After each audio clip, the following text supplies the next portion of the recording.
Welcome to Aaron Mahnke's Cabinet of Curiosities, a production of iHeartRadio and Grim and Mild. Our world is full of the unexplainable.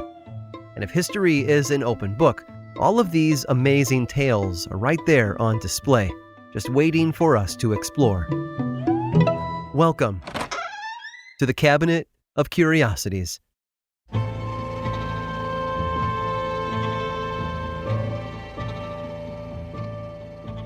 Winter is the perfect time to curl up with a blanket, a cup of hot tea, and a cozy mystery novel. What's better than spending a chilly evening indoors attempting to answer the age-old question, who done it?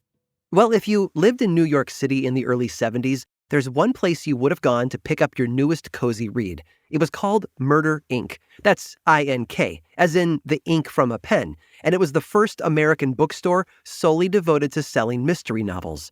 The hole-in-the-wall bookshop was run out of a tiny storefront in Manhattan's Upper West Side.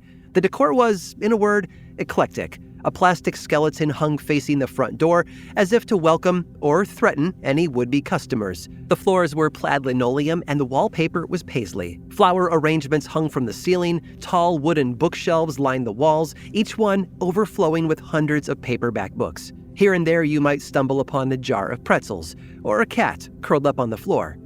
When you were ready to check out, you would head towards the huge desk at the front of the room, and there sat the store's owner, 31-year-old Dilys Wynn. With short, dark hair and eyes that seemed to be sizing up other people, Dilys cut an intimidating figure, but she was also one of the most beloved people in the mystery novel community. She was born in Dublin, Ireland in 1939, but her mother brought her to the United States when she was still a baby. She grew up among her extended family in New Jersey, and strangely enough, she never had a particular affinity for mystery stories. Sure, she read Nancy Drew, but that was basically a rite of passage for any girl in the mid-20th century. It wasn't until she graduated from college in 1961 that she became, as the New York Times put it, a serious reader of mysteries. Charles Dickens, Arthur Conan Doyle, Agatha Christie. She often read 2 full novels each day, and that was all on top of her full-time job as a copywriter. By 1971, Dilys was making a good living, but she wasn't passionate about her work. She started daydreaming about turning her love of mystery novels into a job. Now, when Dilys wanted something, she didn't hesitate to get it. One Wednesday, she decided she would open a bookstore that only sold mystery novels, and she settled on the name Murder, Inc. On Thursday, she walked around Manhattan until she found a suitable building for rent. On Friday, she signed the lease. And over the next 6 weeks, she built up a stock of over 1,500 different titles, moved in her desk, and hung up her iconic skeleton. And just like that, it was time for the grand opening. On her first day of business, a reporter from the New York Times stumbled inside. He was so charmed by the odd little store that he wrote a positive review about it in the paper. The next thing Dilys knew, she had a near constant flood of customers, ranging from bookworms to forensic scientists and police detectives. Just 1 year after opening, she had doubled her stock, opened a mail-order business, and even started catering to mystery novel collectors. To celebrate her success, she invited friends and customers to a party. In true Murder, Inc. fashion, the get-together had a grisly name, the St. Valentine's Day Massacre. When guests arrived, they were promptly served a Bloody Mary. And this party helped Dilys realize something about herself. She actually liked hosting parties more than running her bookstore. In 1975, she sold Murder, Inc. and pivoted to organizing mystery-centric events. Every Sunday, she hosted Mystery Talks, where she interviewed writers, editors, and other guests in front of a live audience. She put together a 2-week mystery readers tour of Great Britain, complete with a stop at the Tower of London and a walk through Jack the Ripper's neighborhood. And through all these events, Dilys met and became friends with a ton of novelists. And she got to thinking, what if, instead of writing mysteries, she gave these authors a chance to solve one? In 1977, she teamed up with 2 other women to plan a murder mystery party for the ages. It was held at the Mohonk Mountain House in New Platts, New York, in the dead of winter. 250 people were invited to bear witness to a murder, a staged one, that is, and then try to solve the case. Among the guests were authors Isaac Asimov and Stephen King. The party was such a success that it's been held annually ever since. Murder, Inc. shut down in 2006, but Dilys Wynn's legacy continues to delight and inspire those who love a good, cozy wintertime read. And although the beloved bookshop founder passed away in 2016, she donated her body to science, perhaps in the hopes that she might help future physicians learn to solve the mysteries of medicine.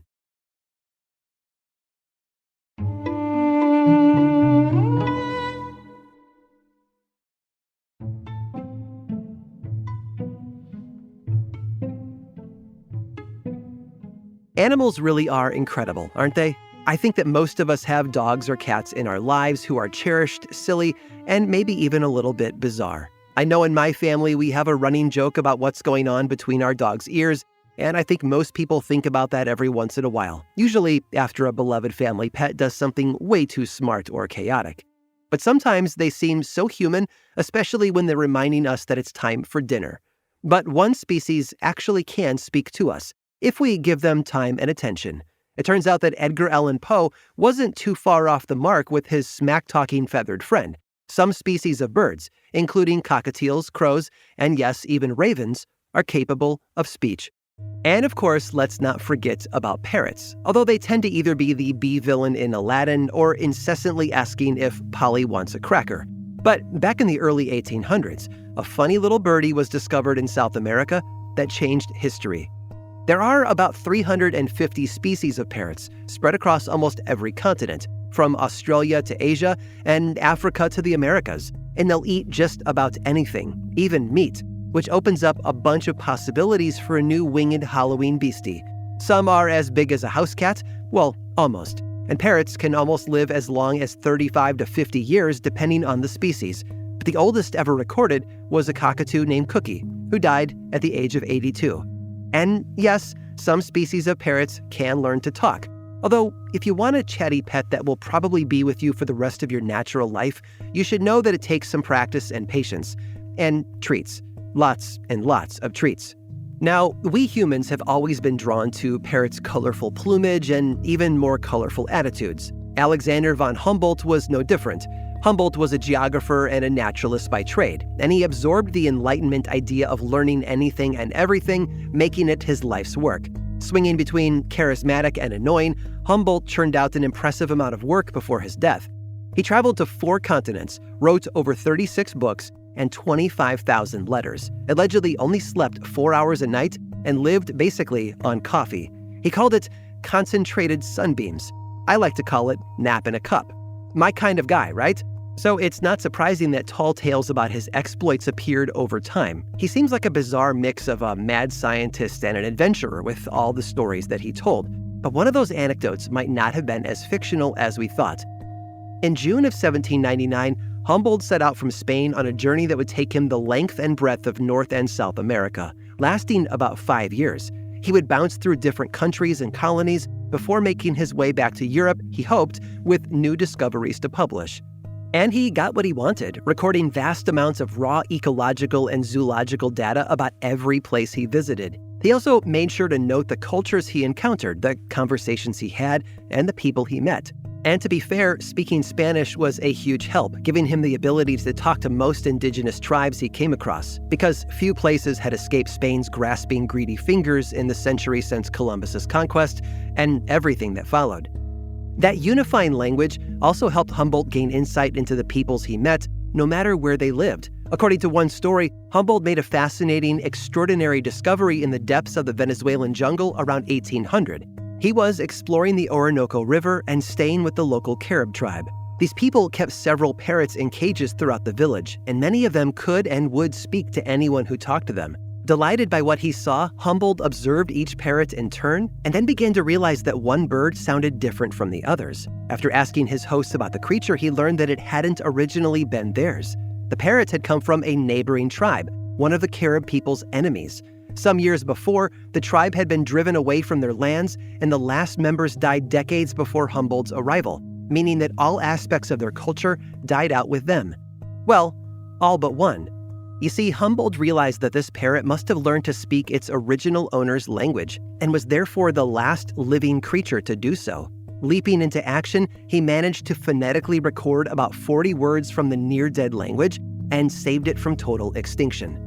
Now, the truth of the story might always be a little iffy, and this project was relatively minor compared to his other work. but it has been a gift and an inspiration for linguists and even artists to this day.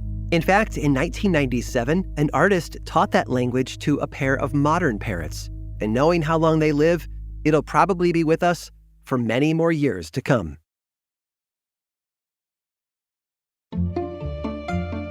I hope you've enjoyed today's guided tour of the Cabinet of Curiosities.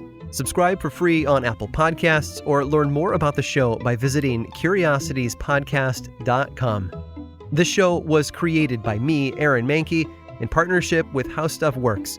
I make another award-winning show called Lore, which is a podcast, book series, and television show, and you can learn all about it over at theworldoflore.com. And until next time, stay curious.